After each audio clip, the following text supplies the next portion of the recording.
Press the lord నిజమైన స్వరం జనవరి 10, 2026 Holi prayer home సంఘం వారి అనుదిన వాగ్దాన పరిచర్య. నిన్ను రక్షించుటకు నేను నీకు తోడై ఉన్నాను. ఇర్మియా గ్రంథము 30వ అధ్యాయము 11వ వచనము.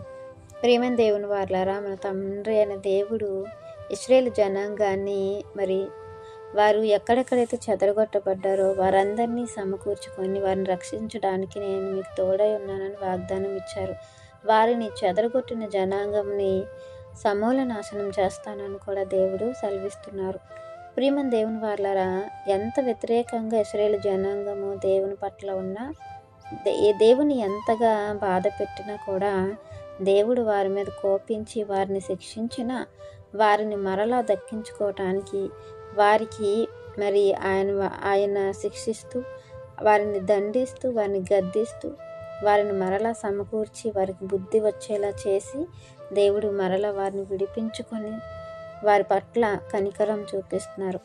ఈరోజు మన జీవితంలో కూడా దేవుడు గద్దించినప్పటికీ, దేవుడు మనకు బుద్ధి చెప్తున్నప్పటికీ, దేవుడు మనల్ని దక్కించుకోవడానికి ఎన్నో ప్రయత్నాలు చేస్తున్నప్పటికీ మనం ఒకవేళ దేవుని వైపు చూడట్లేదేమో ఒక్కసారి ఆలోచించుకోవాలి. అలాగే అనేకమైన బంధకాలతో మనం బందీలం అయిపోయి అనేకమైన దేవుని పట్ల వ్యతిరేకంతో ఆ స్వభావంతో కలిగి మనం ఉంటే దేవుడు మన పట్ల కనికరం చూపించి మనల్ని ఇంకా సహిస్తూ మనల్ని రక్షించుకోవడానికే చూస్తున్నారు. అనేక సమస్యలతో సతమతం అయిపోతూ మనం దేవుణ్ణి విడిచిపెట్టేసే స్థితిలోనున్నామేమో. అందుకే దేవుడు అంటున్నారు, ఇదిగో నేను నిన్ను రక్షించుకోవడానికి తోడై ఉన్నాను. అంటే ఇంకా నువ్వు భయపడిన అవసరం లేదు, నీవు నా నుండి దూరం అయిపోయిన అవసరం లేదు. నేను నిన్ను కాపాడుకుంటాను.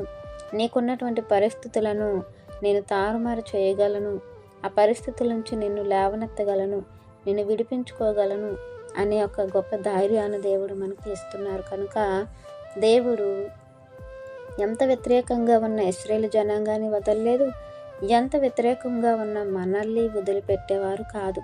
మనల్ని దక్కించుకోవటానికి, మన జీవితాన్ని మార్చటానికి దేవుడు మనలోనే ఉన్నటువంటి ఆ వ్యతిరేక స్వభావాన్ని తీసివేసి దేవుని యొక్క స్వభావాన్ని మనలో నాటడానికి ఎంతైనా దేవుడు ప్రయత్నిస్తున్నారు.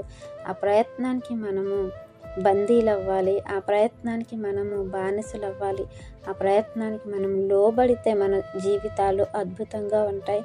అలాగే మనకున్నటువంటి ఆ బంధకాలు కూడా విడిపింపబడతాయి. కాబట్టి ఆ బంధకాల నుండి మనం విడిపింపబడాలని, మనం రక్షించి దేవుని యొక్క పాదాల చెంత ఉండాలని ఈ వాక్యం మనందరి జీవితంలో దేవుడు ఫలింపచేయాలని ఆశిస్తున్న వారు దైవజనులు బ్రదర్ పి. నెహెమ్యా గారు. God bless you. ఆమేన్.